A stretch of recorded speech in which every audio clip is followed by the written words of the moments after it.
महाराष्ट्र सांगतात आम्ही भारतीय आहोत, आम्हाला कुठेही जाऊन राहण्याचा अधिकार आहे. मग मोठ्या मोठ्या कॉलेजमध्ये आता डीजे सांगवीमध्ये फक्त गुजराती लोकांनाच पहिलं प्राधान्य दिलं जातं. मग असं का असतं? तुम्ही भारतीय आहात, मग मुंबईमध्ये येऊन राहतात, मुंबईमध्ये एवढं मोठं कॉलेज तुम्ही उभं केलंय आणि तुम्ही गुजरात्यांना पहिलं प्राधान्य देता. मग मराठी लोकांनी कुठे जायचं? तुम्ही आमच्या भूमीत आहात, आमच्या अंगणात, आमच्या दारात उभे आहात आणि तुम्ही सांगता इथे गुजरात्यांना पहिलं प्राधान्य दिलं जातं. मग मराठी लोकांचं पहिलं प्राधान्य आहे कुठे? अख्ख्या मुंबईमध्ये जर शोधलं तर मराठीसाठी पहिलं प्राधान्य कुठल्याच इंजिनिअरिंग कॉलेजमध्ये नाहीये. मग आमची मुलं डिझर्व करत असूनही खूप मागे जातात आणि मग त्यांना मग माझा स्वतःचा मुलगा गॅप घेतोय आणि परत देतोय का? कारण 97 काढून पण त्याला चांगल्या कॉलेजमध्ये ऍडमिशन नाही मिळालं. मग आपण इकडचे स्थायिक असून आपण डीजे साहेबमध्ये स्ट्रगल करून फायदा नाही. त्यावेळेला डीजे साहेबमध्ये एखादा गुजराती ऍडमिशन घेऊ शकतो, तर मग माझा मुलगा मराठी असून 97 कॅपेबल असू नाही.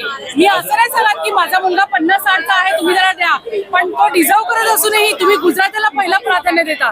कारण का ते गुजरात्यांचं आहे. मग कुठेतरी लागतोच आपल्या मनाला. आर्टिकल 347 जे आहे ते अल्पसंख्याक भाषिकांसाठी आहे. जर हा अल्पसंख्याक भाषिक एखाद्या विभागामध्ये जर बहुसंख्याक झाला तो स्वतःची भाषा मागू शकतो. ते आम्हाला इथं आज जर मुंबईची भाषा या हिंदी भाषिकांनी सांगितले आम्हाला हिंदी पाहिजे, तर मुंबई पालिकेची भाषा हिंदी होऊ शकते, कारण त्यांना घटनात्मक अधिकार आहेत. तर आपल्याला जर आर्टिकल 19 दुरुस्त झालं तर हे सगळे आर्टिकल आहेत बाकीचे ते सगळ्या तकलातून निघून जाणार. म्हणून आपल्या मराठी मुलांची नोकऱ्या पण जात आहेत या लोकांमुळे. म्हणूनच आर्टिकल आम्ही शिकून करायचं तरी काय एवढं डिग्र्या घेऊन. बरोबर. म्हणून आपल्याला 19 आर्टिकल आता काय दुसरं आता ह्या मागण्या वाचून लोकांना बरं वाटते, पण या मागण्या जर ते आर्टिकल दुरुस्त होणार नसेल तर नाही होणार. कारण घटनेने त्यांना अधिकार दिले आहेत भारतीय म्हणून. तर त्यांना जे अधिकार दिले आहेत कुठे जाण्याचे फिरण्याचे ते आपल्याला काढून घ्यावे लागतील. उद्या आम्हाला UP बिहार दिल्लीला जायचं आम्ही पण व्हिसा काढू, पण उठसूट तुम्ही महाराष्ट्रात यायचं. महाराष्ट्राची धर्मशाळा करून टाकली. आता मी काही परप्रांतीय जेव्हा गावात जातो ना तेव्हा तो येताना अजून 10 लोकांना घेऊन येतो. म्हणजे काय म्हणावं यांना, ह्यांची मुजोरी इतकी वाढली आहे की मी जाणार आणि अजून 10 लोकांना घेऊन येणार का? मुंबईत रोजगार आहेत. अरे मुंबईत रोजगार आहेत म्हणजे काय? तुम्ही स्थानिक लोकांच्या पोटावरती नाही, तुम्ही अक्षरशः त्यांच्या छाताडावरती लाट ठेवून त्यांचा जीव भरून त्याला मारताय. म्हणजे हे पहिलं म्हणजे हे आपलाच हात थोडासा ढिला झाला.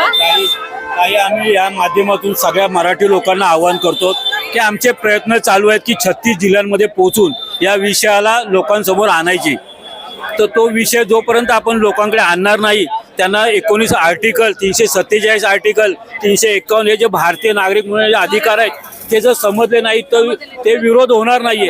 तर आम्ही लोकांना आवाहन करतो की प्रत्येकाने आपापल्या विभागातून जोडले जा. जसं पक्षांची बांधणी असते तशी आपल्या संघटनेची बांधणी करून आपलं काम आहे, आपलं हत्यार आहे जनप्रबोधन करणं. एकदा का जनप्रबोधन झालं की मग ऑटोमॅटिक ह्या विषयावर आणि ह्यासाठी आपण दक्षिणेतल्या राज्यांना पण बरोबर घ्यायचंय.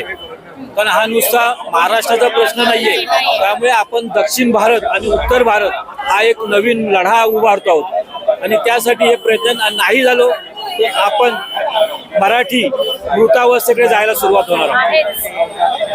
आणि आपण त्याच वाटचालीवरती चाललोय. म्हणजे आता खरोखर जागा होण्याची गरज आहे, खरंच जग आहे. आणि जर नाही झालं तर आपण एवढं लक्षात ठेवायचं आपल्या मुलं हे बाहेर जाणार आहे आणि आपला आश्रितासारखं वृद्धापन घालवायला लागणार. वृद्धावस्था ही आपली आश्रितासारखी असते.